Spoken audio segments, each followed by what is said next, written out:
අද ඔයාලට අරගෙන ආවේ 10 hours කියන මලයාලම් ත්‍රිලර් කැටගරි එකකින් එන සුපිරිම ෆිල්ම් එකක්. මේ කතාවේ කැස්ටෝ කියලා ගොඩක් දක්ෂ පොලිස් නිලධාරියෙක් ඉන්නවා. කැස්ටෝට හම්බ වෙනවා විසඳන්න අමාරු එකිනෙකට සම්බන්ධ කේසස් 3ක්. ඊට අමානුෂික විදියට බස් රථයක් තුල දූෂණය වන කැම්පස් සිසුවියක් සහ ගැහැණු ළමයාට මේ විදිහ අපරාධයක් කරන්නේ කවුද? ඉතින් මේ කැස්ටෝ කියන පොලිස් නිලධාරියාට මේ කේස් එකේ අගමුල සොයාගන්න පුළුවන් වෙයිද? ඉතින් ඔයාලට ඒක දැනගන්න නම් වීඩියෝ එකේ අවසාන තප්පරේ වෙනකන් අපිත් එක්ක රැඳිලා ඉන්න වෙනවා. ඉතින් ඔයා තාමත් සිලෝන් රීකැප්ස් channel එක subscribe කරේ නැත්නම් මේ දැම්ම subscribe කරලා ඒ ළඟම තියෙන notification bell එකත් click කරලා තියාගන්න. ඉතින් වැඩි විස්තර කතා කරන්නේ නැතුව අපි යමු වීඩියෝ එකට.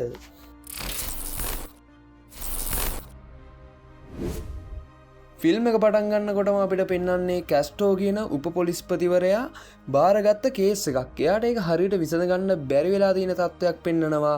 මේ පොලිස් බල ප්‍රදේශයෙන්ම මීට කලින් සිද්ධ වුණ දූෂණ අපරාධයක් ගැන මේ වෙලාවේ පෙන්නනවා. ඉතින් මේ කේස් එකත් විසඳලා තියෙන්නේ වෙන කවුරුත් නෙමෙයි මේ උපපොලිස් නිලධාරියා වන කැස්ටෝම තමයි. ෆිල්ම් එක හරියටම පටන් ගන්න මෙන්න මේ සීන් එකෙන්. අපරාධකරුවෙක්ට කැස්ටෝ හොඳටම ගහලා එළියට එන්න හදද්දී එයාට ඇහෙනවා අම්මා කෙනෙකුයි තාත්තා කෙනෙකුයි දුව කොලෙජ් එකට ගිහින් තාම ආවේ නැහැ කියලා පැමිණිල්ලක් දාන්න පොලිසියට ඇවිත් තියෙනවා. ඒ වගේම දුව කොලෙජ් එකෙන් පස්සේ ටියුෂන් ක්ලාස් එකට ගිහින් නැහැ කියලාත් කියද්දී කැස්ටෝ ක්ලාස් එක තියෙන දන අහගෙන මනී කියන කෙනා එක්ක ක්ලාස් එක ළඟට යන්න යනවා. කොලෙජ් එක ළඟට යනකොට කැස්ටෝ දැනගන්නවා මේ ගැහැණු ළමයා බස් එකෙන් බැස්සත් කොලෙජ් එකට ගිහිල්ලා නැහැ. ඒ අතරතුර මෙයාට මොන හරි කරදරයක් වෙලා තියෙනවා කියලා කොලෙජ් එකට යන පාරේ කැස්ටෝ යනකොට එයාට මගදී සැක හිතෙන විදිහේ ගෙයක් දැකලා එයා ඒ ගෙදරත් චෙක් කරනවා. ගෙදර ලොක් කරලා තිබුණත් කාමරේ දාලා තිබුණු AC එකේ කූල් එක තවම ගිහින් නැති නිසා ඒ ගෙදර කවුරුම හරි ඉඳලා දැන් ටිකකට කලින් යන්නේ නැති කියලා කැස්ටෝ මනීට මේ වෙලාවේදී කියනවා. ගැහැණු ළමයාව කිඩ්නැප් කරන්න නැති කියලා හිතන්න හේතු මොනවද කියලා අහන මනීට කැස්ටෝ කියනවා එයාට සැක හිතුනේ පාරේ වැටිලා හිටිය පළ ගැටියෝ ඒ ගෙදර ඉස්සරහත් වැටිලා ඉන්නවා දැක්ක එක කියලා. ඒ වගේම පළ ගැටියන්ව කවුරු හරි මේ ගැහැණු ළමයාගේ ඇඟට දාලා ඒ දනබුවන්ගෙන් බේරගන්න මේ ගැහැණු ළමයාව අර ගෙදරට අරන් ගිහින් තියනවා වෙන්න පුළුවන් කියලා මේ වෙලාවේදී කියනවා කැස්ටෝ. කැස්ටෝ මේ ගැහැණු ළමයාගේ ෆොටෝ එකක් හැම පොලිස් ස්ථානයකටම යවලා පාරේ යන හැම වාහනයක්ම චෙක් කරන්න කියනවා. නිල් පාට වෑන් එකක ඉන්න ගැහැණු කෙනෙක්ට කට්ටියක් සල්ලි වගේක් දෙනවා. මේ නිල් පාට වාහනය එක පොලිස් චෙක් පොයින්ට් එකකදී චෙක් කරනකොට වාහනේ ඩිකියේ ගැහැණු ළමයෙක් ඉන්නවා දකින එක් පොලිස් නිලධාරියෙක් අනිත් පොලිස් නිලධාරීන්ට කතා කරද්දිම ඒ වාහනේ ඇතුලේ ඉන්න කෙනෙක් පොලිස් නිලධාරීන් දෙතුන් දෙනාටම වෙඩි දිනවා. මේක ආරංචි වුණ සැනින්ම කැස්ටෝ එතනට යනවා. මේ වෑන් එක ගිය දිහාවට කැස්ටෝ යද්දී එයාට ඒ වෑන් එක හම්බ වුණත් ඒ වෑන් එකේ කිසිම කෙනෙක් ඒ වෙලාවේ නැහැ. වෑන් එක තියෙන තැන පාළු බිල්ඩින් එකක් දකින කැස්ටෝට ඒ බිල්ඩින් එකට එයා යන්න හදද්දී එයාට පෙට්‍රෝල් බෝම්බයක් ගහනවා කවුරු හරි. මෙතන ඉන්න මූණ වහගත්ත පිරිසක් කැස්ටෝට මේ වෙලාවේ පහර දෙන්න හදනවා. කැස්ටෝ මෙතන ඉන්න හැමෝටම ගහලා එක්කෙනෙක් වල්ලගෙන පැහැරගෙන ආපු ගෑනු ළමයා කොහෙද කියලා අහනවා.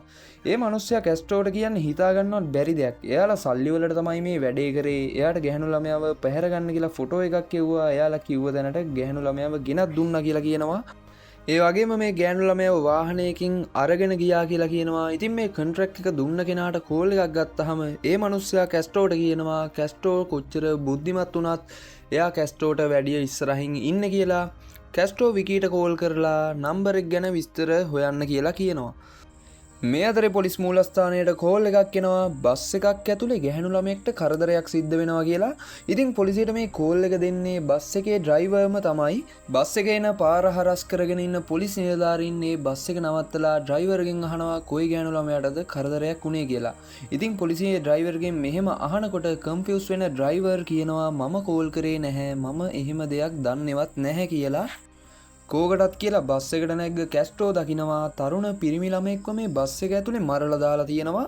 ඉතින් මේ කෙනා මැරුණ විදිය හරිම අභිරහසක්. මේ බස් එකේ ඉන්න කවුරුවත්ම දන්නේ නැහැ මේ මිනිස්සයා මැරුණේ කොහොමද කියලා. ඉතින් මේ මැරිලා ඉන්න පිරිමි ළමයාගේ නම ජීයෝ. ඒ පිරිමි ළමයාගේ පෙම්වතිය වෙන ගැහැණු ළමයෙක් ජීයෝ මැරුණා කියලා දැනගත්තාම අඬන්න ගන්නවා. බස් එකේ ඉන්න හැමෝම පොලිස් ස්ථානයට අරගෙන යන ගමන් කැස්ටෝ පොලිස් නිලධාරීන්ට කියනවා අතුරුදහන් වුණ ගැහැණු ළමයාගේ යාළුවන්ගේ නෑදෑයන්ගේ ගෙවල් චෙක් කරන්න සහ ඒ හැමෝගෙම ඇඟිලි සලකුණුත් අරගන්න කියලා. මනී මේ වෙලාවේදී කියනවා ඩ්‍රයිවර් විදිහට කෝල් එකක් අරගෙන තියෙන්නේ මේ මැරිලා ඉන්න ජීයෝම තමයි කියලා. ජීයෝගේ ගර්ල්ෆ්‍රෙන්ඩ් බස් එකේ කොන්දොස්තර ළඟට ගිහිල්ලා අහනවා ඇයි ජීයෝව මැරුවේ එයා මොකක්ද ඔයාට කරේ කියලා. මේක දකින කැස්ටෝ මේ කොන්දොස්තරගෙන් ප්‍රශ්න කරනවා. මේ කොන්දොස්තර පටන්ගත්ත තැන ඉඳන් හැමදේම කැස්ටෝට කියන්න ගන්නවා. එදා බස් එක පිටත් වෙන්න තිබුණේ 8ට වුණත් බස් එක පිටත් වෙද්දි 8:30 වෙලා තිනවා. ඒ වගේම ජීයෝත් මේ බස් එකට එයාගේ ගර්ල්ෆ්‍රෙන්ඩ් එක්ක ඇවිල්ලා නගිනවා. එයාලගේ සීට් එක පිටිපස්සෙන් කළු පාට මාස් එකක් දාගත්ත ටිකක් අමුතු විදිහේ මිනිස්සෙක් ඉන්නවා. තවත් දෙන්නෙක් බස් එකට නැගලා ජීයෝගේ සීට් එක පිටිපස්සේ සීට් එකේම ඉඳ ගන්නවා. ජීයෝ සහ එයාගේ ගර්ල්ෆ්‍රෙන්ඩ් ගෙදරින් පැනලා ඇවිල්ලා. ඒ වගේම මේ බස් එක යන අතරමඟදී ප්‍රෙග්නන්ට් වෙලා ඉන්න ගෑනු කෙනෙක්ට වමන යන නිසා කොන්දොස්තරේ ගෑනු කෙනාට හොඳටම දොස් කියනවා. ඉතින් ජීයෝට මේකට කේන්ති යනවා. ඊට පස්සේ කොන්දොස්තර සහ ජීයෝ අතර ඇති වුණු බහින් බස් වීම ගැටුමක් බවට පත් වෙලා තියෙනවා. මේ ගැටුමෙන් පස්සේ එක හෝල්ට් එකකින් නගින ඩොක්ටර් කෙනෙක් තුවාල වුණ කොන්දොස්තරට බෙහෙත් දානවා. ඉතින් මෙන්න මේ කියන ඩොක්ටර්ව ගෙන්නලා ප්‍රශ්න කරනකොට කැස්ටෝට දැනගන්න ලැබෙනවා මේ වෙලාවේ ජීයෝගේ අතේ වැරද්දක් තිබෙන්නේ නැහැ කියලා. ඒ වෙලාවේ ආපු කේන්තියට තමයි එයා ඒ විදිහට හැසිරීලා තියෙන්නේ. ඊට පස්සේ ඩොක්ටර් කියනවා කොන්දොස්තර ගිහින් ජීයෝ තනියම ඉන්න වෙලාවක එයාගෙන් සමාව අරගත්තා කියලා. මේක දැනගත්ත කැස්ටෝ කල්පනා කරනවා ජීයෝ ගර්ල්ෆ්‍රෙන්ඩ් එක්ක හිටියනම් කොහොමද එයා ඒ වෙලාවේ තනියෙන් හිටියේ කියලා. මේ අතරේ කපිල් කියන නිලධාරියා කැස්ටෝට කෝල් එකක් අරගෙන කියනවා අතුරුදහන් වුණ ගැහැණු ළමයාගේ නෑදෑයගෙවල් හැම එකකටම ගියා. හෙට මේ පළාතේ ඡන්දය නිසා ඒ හැමෝම එක එක වැඩ. ඒ නිසා ගෑනු ළමෙක් අතුරුදහන් වුණාද කියලාවත් කවුරුවත් දන්නේ නැහැ කියලා කියනවා. මේකෙන් පස්සේ ඊළඟට ප්‍රශ්න කරන්නේ ජීයෝගේ පෙම්වතියගෙන්. දිව්‍යා කියනවා එයයි ජීයෝයි එකම කොලේජ් එකේ ඒ වගේම ඒ දෙන්න ආදරය කරනවා. මේ ගැන දිව්‍යාගේ ගෙදරට කිව්වට පස්සේ දිව්‍යාගේ තාත්තා මේ දෙන්නගේ සම්බන්ධයට විරුද්ධ වෙලා මෙයාව ගෙදරින් පන්නලා දැම්ම කියලා. ඒ නිසා කසාදේ තීන්දුව කරගෙන එයා ජීයෝ එක්ක ගෙදරින් පැනලාව කියලා කියනවා. කැස්ටෝ අහනවා මේ දෙන්න එකම ෂීට් එකේ හිටියා නම් ඇයි ජීයෝ තනියම හිටියේ? ඒ වෙලාවේදී දිව්‍යා කොහෙද හිටියේ කියලා අහනවා. දිව්‍යා කියනවා කොන්දොස්තර බැනපු ගැහැණු කෙනා ඒ වෙලාවේ අඬ හිටියේ. ඒ නිසා දිව්‍යා එයා ළඟට ගිහිල්ලා හිත හැදෙන්න ටිකක් කතා කරා කියලා. ජීයෝගේ මරණයට බස් එකේ ඉන්න කාවද සැක කියලා ඇහුවාම දිව්‍යා කියනවා එයාට කවවත් සැක නැහැ කියලා. කැස්ටෝ දිව්‍යාගෙන් අහනවා දිව්‍යාගේ තාත්තා ගැන සැකයක්වත් තියෙනවද කියලා. ඉතින් මේකට දිව්‍යා උත්තරයක් නම් දෙන්නේ නැහැ. ඒ වෙලාවේ මේ පොලිස් ස්ටේෂන් එකට K7 කියලා කෙනෙක් එනවා. ඉතින් මෙන්න මේ කෙනාව මණීට සැකයි කියලා ඒ කෙනාව ප්‍රශ්න කරන්න කැස්ටෝට බාර දෙනවා. මේ මිනිස්සයා කියනවා ජේගන් ඒ කියන්නේ දිව්‍යාගේ අයියා. එයා මෙයාගේ හොඳම යාළුවෙක්. එයා කෝල් කරලා කිව්වා දිව්‍යා ගෙදරින් පැනලා ගිහිල්ලා කියලා. ඒ වෙලාවේදී දිව්‍යා බයික් එක්ක යනවා දැක්කා. ඒ දැක්ක නිසා තමයි මම එයාලගේ පස්සෙන් ගිහිල්ලා බස් එකට නැග්ගි කියලා කියනවා. දිව්‍යව දැක්ක කියලා එයාගේ අයියට කිව්වහම දිව්‍යාට මුකුත් කරන්නේ නැතුව එයාලගේ පස්සෙන් යන්න කියලා ජේගන් කිව්වා කියලා මේ කෙනා මේ වෙලාවේදී කියනවා. ජීයෝගේ මරණ පරීක්ෂණය කරපු ඩොක්ටර් කෝල් කරලා කියනවා එයාව මරන්න භාවිතා කරපු පිහියේ තියෙන ඇඟිලි සලකුණු ගුරු කියන කෙනාගේ ඇඟිලි සලකුණු වලට සමානයි කියලා. ඉතින් මෙතන ඉඳපු කට්ටියකින් ගුරු කියන කෙනා කවුද කියලා ඇහුවම ඒ කෙනා ගොඩක් බය වෙලා ඉන්නවා අපිට පෙන්නනවා. මේ ගුරු කියන කෙනාගෙන් කැස්ටෝ ප්‍රශ්න කරන්න පටන් ගන්න හොඳ පහරවල් දෙක තුනකුත් දීලා. කතාවේ බස් එක පිටත් වෙද්දී බස් එකට නැග්ග සැක සහිත මිනිස්සු දෙන්නෙක් ගැන ඔයාලට මතක ඇතිනේ. ඒ දෙන්නගෙන් එක්කෙනෙක් තමයි මේ ගුරු කියන මිනිස්සයා. මේ ගුරු කියන මිනිස්සයා හොටෙල් එක තමයි වැඩ කරලා තියෙන්නේ. ඉතින් මේ හොටෙල් එකේ ලේඩිස් ටොයිලට් එකේ ගුරු එයාගේ ෆෝන් එක තියලා ඒ ගැහැණු ළමයින්ගේ වීඩියෝ ක්ලිප්ස් අරගෙන තියෙනවා. ඉතින් මේ හොටෙල් එකේ වොෂ්රූම් එකට යන දිව්‍යා මේ ෆෝන් එක දැකලා ජීයෝට මේ ෆෝන් එක ගෙනත් දෙනවා. ඊට පස්සේ ජීයෝ මේ හොටෙල් එකේ මැනේජර්ට කතා කරලා මේ ෆෝන් එකේ අයිතිකාරයා කවුද කියලා හොයා ගන්නවා. මේ ෆෝන් එකේ අයිතිකාරයා ගුරු කියලා හොයාගන්න හොටෙල් එකේ මැනේජර් සහ ජීයෝ ගුරුට හොඳටම පහර දීලා හොටෙල් එකෙන් එළියට ඇදලා දානවා. මේ දෙයට ජීයෝත් එක්ක හොඳටම කේන්තියෙන් ඉන්න ගුරු ජීයෝගේ පස්සෙන් ඇවිල්ලා මේ බස් එකට ගොඩ වෙනවා. ඒත් ගුරු පිහියකින් අනින්න කියලා ජීයෝගේ ළඟට ගියාම දකිනවා ජීයෝ ඒ වෙලාවේ මැරිලා ඉන්නේ කියලා. මේක දකින ගුරු බය වෙලා එයාගේ අතේ තියෙන පිහියත් බිමට වැටෙන නිසා ඒ පිහිය හොයාගන්න හැදුවත් ඒ වෙලාවේ යාට ඒක හොයාගන්නත් බැරි වෙනවා. ඉතින් ඔයාලට දැන් පැහැදිලි වෙනවා ඇතිනේ ගුරුගේ ඇඟිලි සලකුණු කොහොමද මේ පිහිය තියෙන්නේ කියලා. මේ අතරේ මණීට කෝල් එකක් එනවා. මේ මිනි මැරුම සිද්ධ වුණ බස් එකේ මිනි මැරුම් වලට සම්බන්ධ දෙන්නෙක්ගේ ඇඟිලි සලකුණු තියෙනවා කියලා. මේ දෙන්නව ගෙන්නගෙන කැස්ටෝ අහනවා ජීයෝ මැරුවේ ඔයාලා දෙන්න නේද කියලා. මේ දෙන්න කියනවා ජීයෝ මරන්න කියලා ඒ දෙන්නට කෙනෙක් කිව්වා. ඒත් ඒ දෙන්න ක්‍රියාත්මක වෙන්න කලින් ජීයෝව වෙන කවුරු හරි මරලා තිබ්බා කියලා. ඉතින් මේ දෙන්නට ජියෝ මරන්න කිව්වේ කවුද කියලා අහුවාම කැස්ටෝ දැනගන්නවා කොන්ට්‍රැක්ට් එක දීලා තියෙන්නේ වෙන කවුරුත් නෙමේ දිව්‍යගේ අයියාගේ යාළුවා වුණ K7 කියලා. මේ වෙලාවේ K7 පැනලා යන්න හැදුවත් එයාට ඒක කරගන්න බැරි වෙනවා මොකද කැස්ට්‍රෝ මෙයාව අල්ලගන්න නිසා. මේ වෙලාවේ K7ගේ කට්ටිය පොලිස් ස්ටේෂන් එකට පෙට්‍රල් බෝම්බ ගහනවා. මේ අතරේ කපිල් කියන පොලිස් නිලධාරියා කෝල් කරලා කියනවා අතුරුදහන් වුණ ගැහැණු ළමයා ගැන කිසිම දෙයක් හොයාගන්නත් නැහැ කියලා. එතනින් පස්සේ අපිට මෘත ශරීරාගාරයක සීන් එකක් පෙන්නනවා. මෙතන තිබුණ ජීයෝගේ ඩෙඩ් බොඩි එක අතුරුදහන් වෙලා. ඉතින් මේක නිසා කැස්ට්‍රෝ ඉන්නේ ලියා ගන්න බැරි පටලැවිල්ලක. මේ මෘත ශරීරාගාරය ඇතුළේ ටිකක් ඇවිදලා බලන කැස්ට්‍රෝ පොඩි කෝටු කෑල්ලක් හොයාගන්නවා.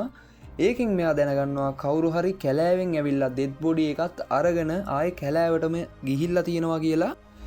ජීයෝගේ සිරුර හොයන කැස්ට්‍රෝ ඒ ළඟ තිබ්බ පාළු බිල්ඩින් එක තිබිලා ඩෙඩ් බොඩි එකක් හොයාගන්නවා.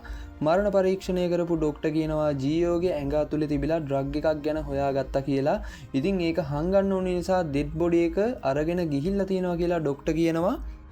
කැස්ට්‍රෝ මනීට කෝල් කරලා කියනවා දිව්‍යගෙන් අහන්න ජීයෝගේ අතේ වොච් එකක් තිබුණාද කියලා. දිව්‍ය ඔව් කිව්වත් මේ වෙලාවේදී මේ ඩෙඩ් බොඩි එකේ ඒ වොච් එක තිබිලා නැහැ.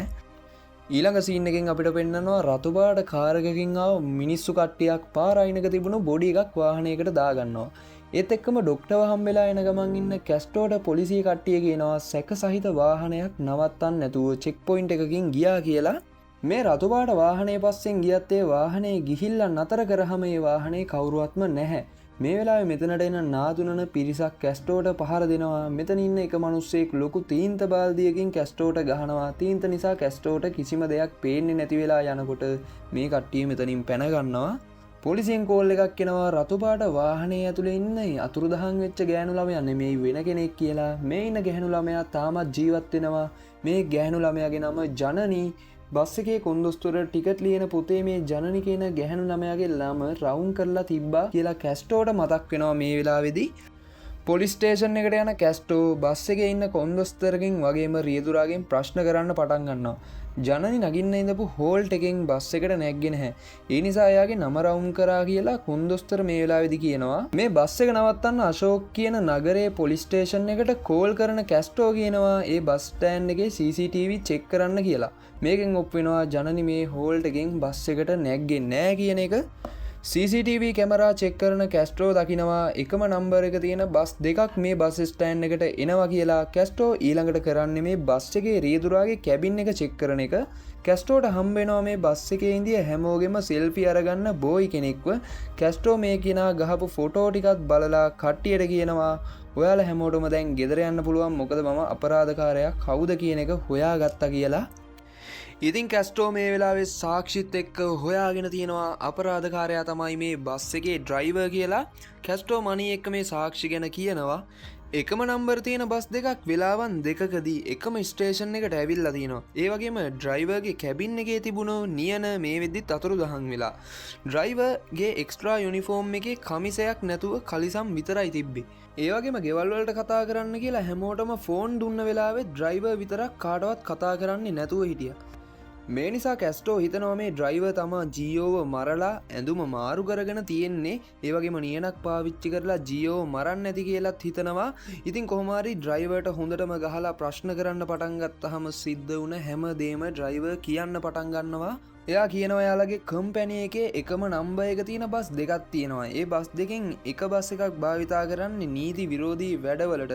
ඉතින් මේ ඩ්‍රයිවර් අරගෙන යන බස් එක පරක්කු වුණ නිසා අර නීති විරෝධී වැඩවලට එන බස් එකට තමයි ජනනි නැගලා තියෙන්නේ කියලා කියනවා. ඉතින් මේ බස් එකේ ඉන්න රියදුරා සහ කොන්දොස්තර ජනනිට සිහිය නැති වෙන්න පහර දීලා ඉතා අමානුෂික විදිහට දූෂණය කරලා තියෙනවා. මේ අතරේ මේ බස් එක ඇතුලේ ජනනිට කරදරයක් වෙනවා කියලා ජීයෝ දැකලා ඒක මේ බස් එකේ ඩ්‍රයිවර්ට කිව්වත් එයා ඒක වැඩි ගණන් ගත්තේ නැහැ. ඉතින් මේ වෙලාවේ තමයි ජීයෝත් පොලිසියට කෝල් කරලා මේ ගැන කියලා තියෙන්නේ. මේ ගැන පොලිසියට කෝල් කරලා කිව්ව නිසා මේ බස් එකේ ඩ්‍රයිවර් බයෙන් ඉන්නේ එයාවත් මේ වැඩේට ගෑවේ කියලා. ඒ නිසා මත්ද්‍රව්‍ය වගේක් කලවම් කරපු ඩ්‍රින්ක් එකක් බොන්න කියලා ජීයෝට දෙනවා. ඊට පස්සේ බස් එකේ ඩ්‍රයිවර් එයාගේ කම්පැනි එකේ බොස්ට කෝල් කරලා මේ විස්තරය කිව්වම බොස් කියනවා ජීයෝව මරලා දාන්න කියලා. මේ වෙලාවෙම ක්‍රියාත්මක වන ඩ්‍රයිවර් ආයුධ පෙට්ටියෙන් නියනකුත් අරගෙන ජීයෝගේ මූණට කොට්ටයක් තියලා නියනෙන් ඇනලා ජීයෝව මරලා ඒ ඇඳුමත් මාරු කරගන්නවා. මේ සිද්ධිය සිද්ධ වෙන අතරේ ජනනිව දූෂණය කරපු බස් එකේ ඉන්න රියදුරා සහ කොන්දොස්තර ජනනිව පාර අයිනකින් දාලා යනවා. ඔයාලට මතක ඇතිනේ රතු පාට වාහනයකින් ඇවිල්ලා ජනනිව දාගෙන යනවා. ඉතින් මෙහෙම අරගෙන යන්නේ අර බස් එක අයිති කම්පැනිගේ කට්ටියම තමයි. ප්‍රශ්න කිරීම් වලින් පස්සේ මේ පොලිස් ස්ටේෂන් එකේදීම මේ රියදුරාට කෙනෙක් වෙඩි තියලා තියෙනවා. එහෙම වෙඩි තියන්නේ කලින් ප්‍රශ්නයක් වෙලා පොලිස් නිලධාරියෙක්ට ගහලා කූඩුවට ගෙනල්ලා දාලා ඉඳපු පුද්ගලයෙක්. ඉතින් මේ කෙනාවත් පොලිසියට එවලා තින්නේ බස් පාවිච්චි කරලා මේ අපරාධي සිදු කරන පුද්ගලයාම තමයි.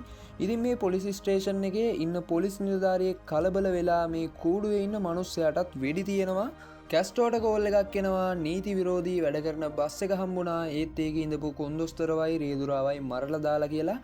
ඉතින් මෙන්න මෙතනදි තමයි ෆිල්ම් එක පටන් ගනිද්දිම අපිට පෙන්නපු සිද්ධිය වෙන්නේ. මේ මිනිමෙරුම් ගැන හොයාගන්න බැරුව ඉන්න කැස්ටෝ කලින් විසඳපු මිනිමෙරුම් නඩුවක් ගැන තමයි මනී මේ වෙලාවේදී කියන්නේ. ඉතින් මේකෙන් ධෛර්යමත් වෙන කැස්ටෝ මේ බස් එක තිබුණු තැන වටපිටාව ගිහින් පරීක්ෂා කරලා බලද්දි දකිනවා මෙතනට වාහනයක් ඇවිල්ලා තියෙනවා. ඊට පස්සේ කැස්ටෝ එයාගේ ටීම් එක රෙඩි කරලා ආයෙත් පරීක්ෂණයක් කරන්න පටන් ගන්නවා. මේ අයට හයිවේ එකේ එම්බියුලන්ස් එකක් හම්බෙනවා. ඉතින් හයිවේ එකේ යන මේ සැක සහිත එම්බියුලන්ස් එක පස්සෙන් යන්න කියලා මනීට බාර දෙනවා. කැස්ටෝ මේ කේස් එකට සම්බන්ධ මහමොලකාරයා අල්ලගන්න පිටත් වෙනවා. ඊට පස්සේ දැන් තමයි අපිට මෙන්න මේකට සම්බන්ධ ඇත්තම අපරාධකාරයා කවුද කියලා පෙන්වන්නේ. ඒ තමයි මයිඅප්පන් කියන පුද්ගලයා. ඉතින් මේ හැම අපරාධයක්ම මේ පුද්ගලයා කරලා තියෙන්නේ මේ පළාතේ දේශපාලන බලය Taman සතු කරගන්න ඕනි නිසා. ඉතින් මේ වෙලාවේදී මයිඅප්පන් වෙනත් පක්ෂයකින් ඉදිරියෙන් ඉන්න දේශපාලන නායකයෙක්ව මරලා දානවා. ඉතින් අර එකම නම්බර් දෙකක් තියෙන බස් රථ දෙකක් භාවිතා කරලා තියෙන්නේ මේ මයිඅප්පන් කියන පුද්ගලයාම තමයි. මයිඅප්පන් හොයාගෙන එන කැස්ටෝ මයිඅප්පන්ගේ ගෝලයොන්ට හොඳටම පහර දීලා ඊළඟට මේ මයිඅප්පන් කියන පුද්ගලයාටත් පහර දෙන්න තමා දැන් යන්නේ අපේ කැස්ටෝ. මෙන්න මේ වෙලාවේදී අපිට පෙන්නනවා අර අතුරුදහන් වුණු ගැහැණු ළමයව මයිඅප්පන් කැස්ටෝගෙන් ගැලවෙන්න මේ ගැහැණු ළමයව මේ වෙලාවේදී ප්‍රාණ අපේට තියාගන්නවා. ඒත් මේ වෙලාවේ ඉතා උපක්‍රමශීලී විදිහට මයිඅප්පන්ට පහර දෙන කැස්ටෝ අර ගැහැණු ළමයව බෙහෙර ගන්න සමත් වෙනවා. ඒ වගේම අර සැක සහිත ඇම්බියුලන්ස් එක පස්සෙන් ගිය මණී ඒ ඇම්බියුලන්ස් එක නතර කරගෙන ඒකේ ඉන්න පුද්ගලයාගෙන් ඔහු කවුද කියලා අහනවා. ඒත් ඒ කෙනා කිසිම දෙයක් කියන්නේ නැහැ. ඔන්න මේ අතරේ අර අතුරුදහන් වුණ ගැහැණු ළමයාව සහ මයිඅප්පන්වත් අරගෙන කැස්ටෝ මෙතනට එනවා. ඉතින් මේ ඇම්බියුලන්ස් එකේ ඉන්න පුද්ගලයා අර අතුරුදහන් වුණ ගැහැණු ළමයාගේ තාත්තා. මේ කෙනා ජොබ් එක කරන්නේ මැතිවරණ නිලධාරියෙක් විදිහට. මේ මයිඅප්පන් එයාගේ ඡන්ද බලය වැඩි කරගන්න හොර ඡන්ද දාන්න කියලා මේ මැතිවරණ නිලධාරියාට තර්ජනය කරලා තියෙනවා. ඉතින් දැන් ඔයාලට තේරෙනවා ඇති මේ ගැහැණු ළමයාව පැහැරගත්තේ ඇයි කියලා. ඡන්ද බලය ලබා ගන්න කියලා හිතාගෙන මයිඅප්පන් කී දෙනෙක්ගේ නම් ජීවිත විනාශ කරන්න නැද්ද? මයිඅප්පන් කියන්නේ ජීවත් වෙන්න අවශ්‍ය පුද්ගලයෙක් නෙවෙයි කියලා කියන කැස්ටෝ මේ වෙලාවෙම එයාගේ පිස්ටල් එකෙන් වෙඩි තියලා මයිඅප්පන්ව මරලා දානවා. ඉතින් මේ වැරදිකාරයාට කැස්ටෝ නිසි දඬුවම් ලබා දෙනවා. ඒත් එක්කම මේ 10 hours කියන මූවි එක මෙතනින් අවසන් වෙනවා. ඉතින් මේ වගේම තවත් ලස්සන මූවි එකකින් ඔයාලව හමු වෙන බලාපොරොත්තුවෙන් අදට සමුගන්නවා. ආයෙමත් ඔයාලට මතක් කරනවා සිලෝන් රීකැප්ස් channel එක subscribe කරේ නැත්නම් අනිවාර්යෙන්ම subscribe කරන්න. හැමෝටම සුබ දවසක්.